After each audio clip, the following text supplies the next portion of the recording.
श्री स्वामी समर्थ।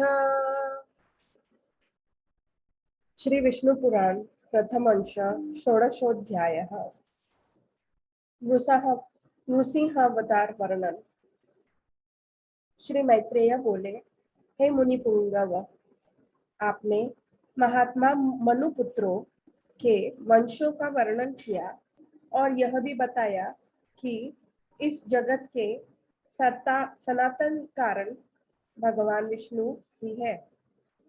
किंतु हे प्रभु, आपने जो यह कहा कि दैत्य श्रेष्ठ प्रहलाद जी को न अग्नि ने ही भस्म किया और न उन्होंने अस्त्र शस्त्रों से आघात किया जाने पर ही अपने प्राणों को छोड़ा है, फिर पाशबद्ध होकर समुद्र के जल में पड़े रहने पर उनके हिलते डुलते हुए अंगों से आहत होकर पृथ्वी डगमगाने लगी और शरीर पर पत्थरों की बौछार पड़ने पर भी वे नहीं मरे।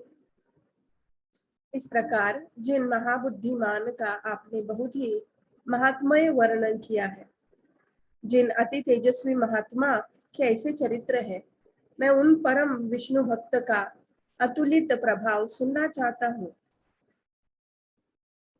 हे मुनिवर, वे तो बड़े ही धर्मपारायण थे, फिर दैत्यों ने उन्हें अस्त्र शस्त्रों से क्यों पीड़ित किया और क्यों समुद्र में जल में छोड़ दिया? उन्हें किस लिए पर्वतों से दबाया, किस कारण सर्पों से डसाया, क्यों पर्वत शिखर से गिराया और क्यों अग्नि में डलवाया? उन महादैत्यों ने उन्हें दिग्गजों के दांतों से क्यों रुंधवाया और सर्वशोषक वायु को उनके लिए क्यों नियुक्त किया?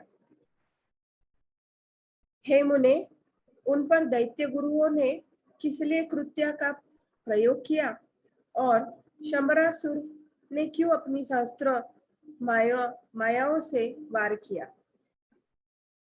उन महात्मा को मारने के लिए दैत्यराज के रसोइये ने, जिसे वह महाबुद्धिमान पचा गए थे, ऐसा हला विष क्यों दिया? हे महाभाग, महात्मा प्रहलाद का यह संपूर्ण चरित्र, जो उनके महान महात्म्य का सूचक है, मैं सुनना चाहता हूँ। यदि दैत्यगण उन्हें नहीं मार सके तो इसका मुझे कोई आश्चर्य नहीं है, क्योंकि जिसका मन अनन्य भाव से भगवान विष्णु में ही लगा हुआ है, उसको भला कौन मार सकता है? आश्चर्य तो इसका है कि जो नित्य धर्म पारायण और भगवदा राधना में तत्पर रहते हैं, उनसे उनके ही कुल में उत्पन्न हुए दैत्यों ने ऐसा अति दुष्कर द्वेष किया है, क्योंकि ऐसे समदर्शी और धर्म भीरु पुरुषों से तो किसी का भी द्वेष होना अत्यंत कठिन है। उन धर्मात्मा महाभाग मत्सरहीन विष्णु भक्त को दैत्यों ने किस प्रकार इतना कष्ट दिया, सो आप मुझे कहिए। महात्मा गण तो ऐसे गुण संपन्न साधु पुरुषों के विपक्षी होने पर भी उन पर किसी प्रकार का प्रहार नहीं करते हैं, फिर स्वपक्ष में होने पर तो कहना ही क्या।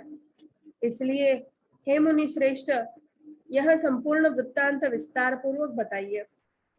मैं उन दैत्यराज का संपूर्ण चरित्र सुनना चाहता हूँ। इति श्री विष्णु पुराणे प्रथमे अंशे षोडशोऽध्यायः।